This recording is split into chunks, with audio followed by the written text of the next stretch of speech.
জেতার ব্যাপারে 100% আশাবাদী। আপনি একজন সম্পূর্ণ অরাজনৈতিক ব্যক্তিত্ব, এই রাজনৈতিক পরিমণ্ডলে এসে কি কোথাও মানিয়ে নিতে, মানিয়ে চলতে সবার সঙ্গে অসুবিধা হচ্ছে? আমি অরাজনৈতিক ব্যক্তিত্ব একদমই নই, রাজনীতির আঙিনায় আজ থেকে নয়।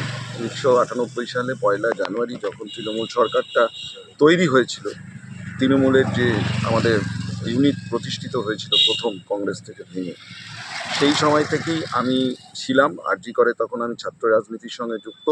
আমি 1999 সালে ছাত্র সংসদের প্রথম তৃণমূল ছাত্র পরিষদের দ্বারা নির্বাচিত ক্লাস রিপ্রেজেন্টেটিভ ছিলাম।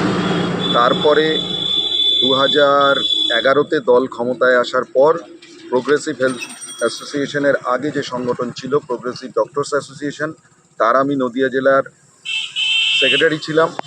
আর বর্তমানে 2025 সালে ডক্টর শশী পাজার নেতৃত্বে মমতা ব্যানার্জি মাননীয় মুখ্যমন্ত্রী এবং মাননীয় সাংসদ অভিষেক ব্যানার্জির নির্দেশনায় যে প্রোগ্রেসিভ হেলথ অ্যাসোসিয়েশন হয়েছে, তার আমি রাজ্যের সহসভাপতি।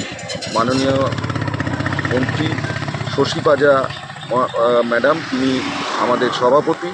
কাজেই এই রাজনীতির আঙিনায় বা রাজনীতি মানে সোশ্যাল সায়েন্স মানে পরিষেবা, প্রকারান্তরে দেখা যেতে পারে যে আমরা যে স্বাস্থ্য পরিষেবার সঙ্গে যুক্ত, সেটাও মানুষকেই নিয়ে। কাজেই এটা নতুন কিছু নয়। আর আমার কর্মীরাই বলবে যে আমার কোনো অসুবিধা কর্মীদের সঙ্গে মিশতে গিয়ে হচ্ছে কিনা বা অন্য কিছু সমস্যা হচ্ছে কিনা। আমার তো খারাপ লাগছে না, ভালোই লাগছে। আপনার ব্যাপক সংখ্যক রোগী, এই ভোট প্রচারে এসে কি কোথাও রোগীদের সঙ্গে কম্প্রোমাইজ করতে হচ্ছে? না না না না, রোগীদের সঙ্গে কম্প্রোমাইজ করতে হচ্ছে না, কারণ আমি একটা নির্দিষ্ট নিয়ম মেনে চলি। আমার সেই রুগীদের আমরা সকালবেলা থেকে সেই রুগী যারা যারা আছেন তাদের সার্ভিস দেয়া। এর মাঝখানেও আমি বেশ কয়েকটি সিজার করেছি রাতের বেলায় গিয়ে, আজকেও সকালবেলা রুগী দেখেই এসেছি। তো এটা নিয়ে কোনো রোগী দেখায় খামতি হচ্ছে না না। না। জেতার ব্যাপারে কতটা আত্মবিশ্বাসী? আগেও বললাম যে 100% আশাবাদী। আচ্ছা, বিপক্ষ দলের যিনি আছেন তিনিও ডক্টর, তো তাকে কিছু টিপস দেওয়া যায়? না, আমি কাউকে কিছু টিপস দিতে অভ্যস্ত নই বা আমার ইচ্ছাও নেই। প্রত্যেকেই নিজের নিজের রণকৌশল থাকবে, সেই রণকৌশল অনুযায়ী তিনি কাজ করবেন, এটাই আমার তার উদ্দেশ্যে বার্তা। দেবাঞ্জন গুহা ঠাকুরতা, রানাঘাট দক্ষিণ বিধানসভা ও কনভেনার তৃণমূল কংগ্রেসের এবং জেলার জেনারেল সেক্রেটারি পার্টি। শোনা যাচ্ছে রানাঘাট দক্ষিণ বিধানসভা কেন্দ্র ফাঁকা, তৃণমূল কর্মী নেই, প্রার্থীর সঙ্গে লোক নেই, দলীয় কর্মীরা নেই, এ ব্যাপারে কি বলবেন? এটা শোনা যাচ্ছে বলতে আমি তো বুঝি না। যেখানে যাচ্ছি হাজার হাজার মানুষের ঢল নেমেছে।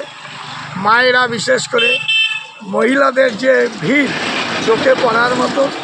আমাদের তো সব জায়গায় আমাদের কর্মী সভা হচ্ছে, রাস্তায় কম বেরোনো হচ্ছে, রাস্তায় বেরোবো আমাদের স্ট্যাটিস্টিক্স অনুযায়ী। আমরা বেরোবো। আমাদের প্রার্থী অত্যন্ত সজ্জন ব্যক্তিত্ব, প্রার্থীকে দেখলে সাধারণ মানুষ নেমে আসে। এবার বলতে পারি সাধারণ মানুষের যে আগমন, আমাদের দলীয় কর্মীদের যে উচ্ছ্বাস চোখে পড়ার মতো। এটা আপনাদের চোখে কি বলছে দেখা যায় না? মারামারি হানাহানি করে তো ভোট হয় না।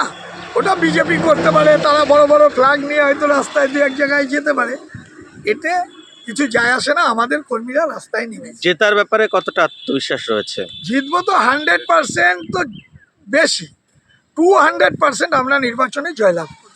সূত্রের খবর, প্রার্থী একান্তেই কোথাও অভিযোগ করছেন যে তার সঙ্গে চলার মতো বা সামনে পেছনে চলার মতো কর্মী পাচ্ছেন না। কখনো কখনো প্রার্থী নিজেও বলেছেন কোথাও কোথাও। বলুন।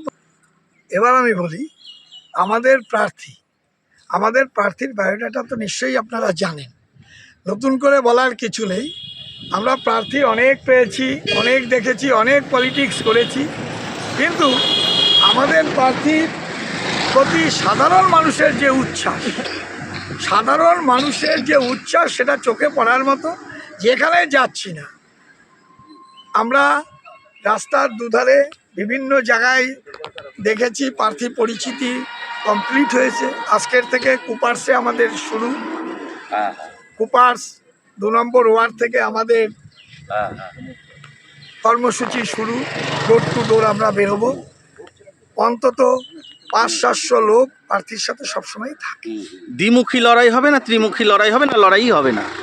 আমি তো মনে করি এখানে মমতা বন্দ্যোপাধ্যায়ের উন্নয়ন যেভাবে চলছে এবং আমাদের প্রার্থী যেভাবে এগিয়ে চলছে তাতে লড়াইয়ের কোনো জায়গা নেই। আমরা জিতবো 100% সিওরিটি দিচ্ছি।